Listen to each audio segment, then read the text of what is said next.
بسم اللہ الرحمن الرحیم نحمدہ ونصلی ونسلم علی رسول الکریم اما بعد۔ آج یہ وظیفہ جو میں آپ حضرات کے سامنے پیش کر رہا ہوں یہ تیر با ہدف ہے۔ حضرت مولانا اشرف علی تھانوی نور اللہ مرقدہ کا یہ وظیفہ ہے،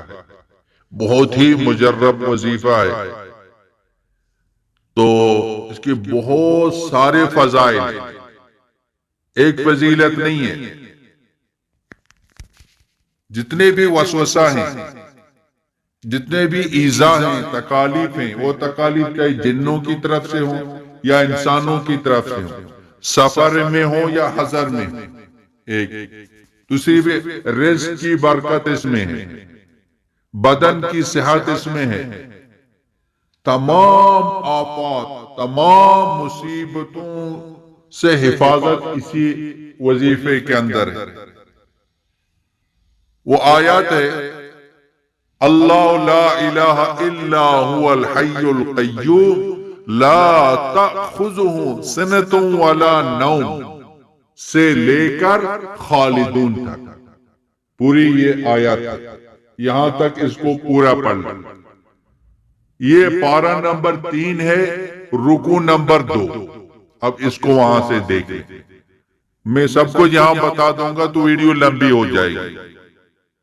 اور جو شخص ان آیتوں کو ہر نماز کے بعد پڑھا کرے، شیطان کے وسوسہ اور سرکش شیاطینوں کے مکر و ایذا سے محفوظ رہے اور فقیر سے غنی ہو جائے، اور ایسے طریقے سے رزق ملے کہ اس کو گمان بھی نہ ہو، اور جو اس کو صبح شام گھر میں جاتے وقت، بستر پر لیٹتے وقت ہمیشہ پڑھا کرے، چوری اور غرق اور جلنے سے معمون رہے اور صحت نصیب ہو، ہر قسم کے خوف اندیشہ سے سالم رہے، اور اگر اس کو ٹھیکریوں پر لکھ کر گلے میں رکھ دے تو چوری نہ ہو اور گھٹن سے محفوظ رہے اور اس میں برکت ہو، اور جو اس کو اپنی دکان یا مکان میں یا کسی اونچی جگہ رکھ دے تو رزق بڑھے اور کبھی فاقہ نہ ہو، وہاں سے چور نہ آئے۔ اگر سفر میں یا کسی خوفناک جگہ میں رہنے کا اتفاق ہو تو یہ آیتیں مع سورہ اخلاص یعنی قل هو اللہ احد اور قل اعوذ برب الفلق قل اعوذ برب الناس، اور وہ آیت یہ قل لن یصیبنا الا ما كتب اللہ لنا سے لے کر المومنون تک یہ آیات، اور قل هو اللہ احد قل اعوذ برب الفلق قل اعوذ برب الناس یہ پڑھے۔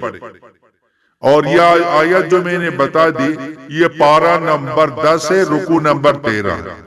پڑھ کر اپنے گرد ایک دائرہ کھینچ لیا جائے،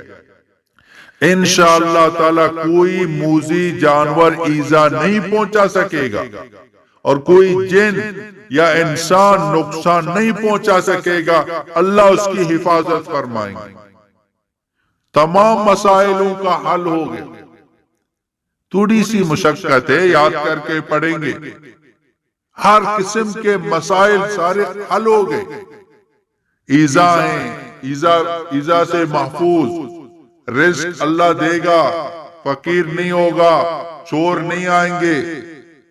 کوئی جانور ایذا نہیں دے گا، کوئی جن نقصان نہیں پہنچائے گا، کوئی ایسا دشمن ہے، انسان ہے، حاسدین بہت ہیں، اللہ تمام چیزوں سے حفاظت کریں گے۔ بہت ہی مجرب ہے، تیر با ہدف ہے، حضرت نے یہ بتایا ہے اور ہمارا کام ہے اس پر عمل کریں۔ انشاءاللہ تعالی اللہ پاک تمام مسائل کو حل فرمائیں گے، خود بھی اس پر عمل کریں اور اوروں تک یہ پہنچائیں۔ وآخر دعوانا ان الحمدللہ رب العالمین۔ مولانا عبد الحکیم اسحاق کے بیانات کے لیے حکیم اسحاق آفیشل کو سبسکرائب کریں۔ مولانا عبد الحکیم اسحاق۔